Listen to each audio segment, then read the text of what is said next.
ou les pieds en avant? Dans tous les cas, ça fait pas beaucoup d'eau.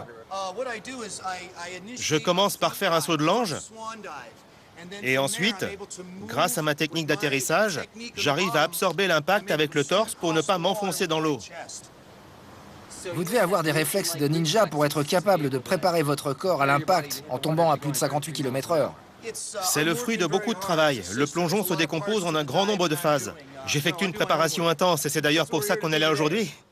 Quand une personne normale saute de cette hauteur, il faut au moins 3 mètres d'eau pour absorber l'énergie de la chute. Sautez!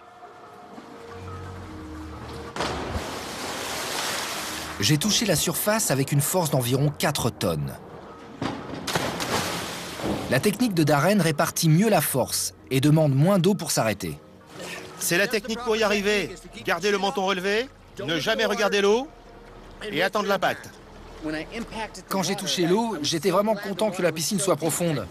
J'ai vraiment coulé à pic. Oui, vous êtes bien descendu à 3 mètres et c'est très bien. C'est ce qu'il faut faire. Moi, je commence par un saut de l'ange normal, mais j'interromps mon plongeon. Je fais un plat et j'évacue le plus d'eau possible du bassin pour me ralentir.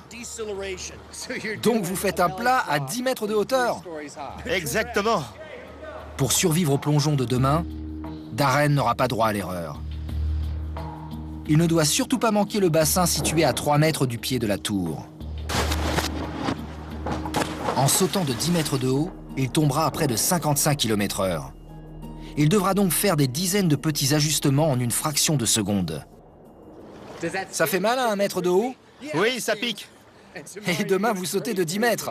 Oui, mais ce sera différent. C'est moi qui percuterai l'eau et non l'inverse. La différence a son importance. Je serai prêt pour l'impact. Je ne le subirai pas. Je l'initierai. Le jour J est arrivé. Et les conditions sont idéales. Darren ne doit pas rater sa cible, mais les lois de la physique semblent contre lui.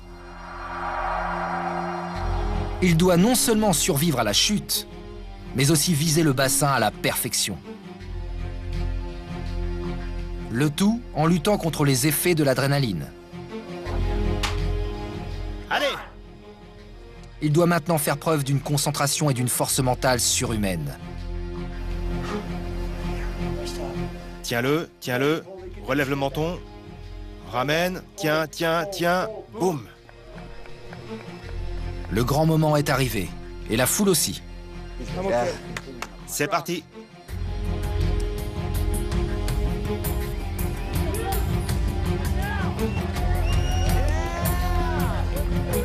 La tension est palpable. Les secouristes et les scientifiques sont dans l'expectative.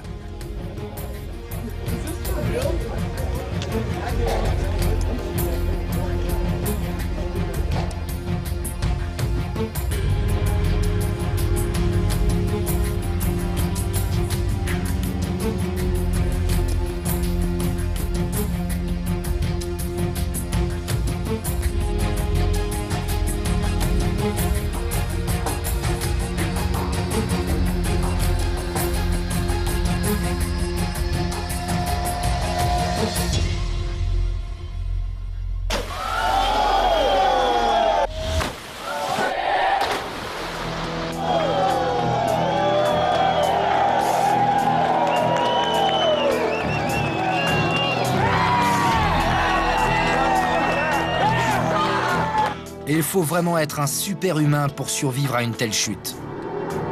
Darren est parvenu à combiner une préparation mentale, une technique parfaite et une capacité à aller au-delà de ce que les gens ordinaires peuvent faire. C'était hallucinant! À vos marques. Prêt? Plongez. C'est la clé du succès. Au début, j'avais un peu peur. Mais 10 secondes avant de plonger, mon instinct de gagnant a repris le dessus. Et je me suis dit, allez, j'y vais. J'ai attendu une seconde de plus et je me suis dit, je vais quand même réfléchir un peu. J'ai regardé le sommet des montagnes et j'ai plongé dans le ciel bleu. Ma séparation de l'échelle était bonne. J'étais très content. Mon saut de l'ange était très réussi. J'ai bien gardé le menton relevé pour ne pas tomber en piqué. L'impact était parfait. J'ai atterri exactement comme je le voulais. J'ai senti l'impact et je me suis dit, cool, ça y est, je suis en bas. Darren Taylor a défié la science. Je refuserais d'y croire si je l'avais pas vu de mes yeux. C'est vraiment un surhomme. Il réussit ce plongeon parce qu'il maîtrise parfaitement sa technique. S'il l'avait raté... Le professeur Splash nous a fait une belle démonstration de physique. Il a subi une décélération de 40 G dans 30 cm d'eau. Il a étalé cette force sur tout l'avant de son corps et pendant un instant, il a pesé 4 tonnes. C'était incroyable.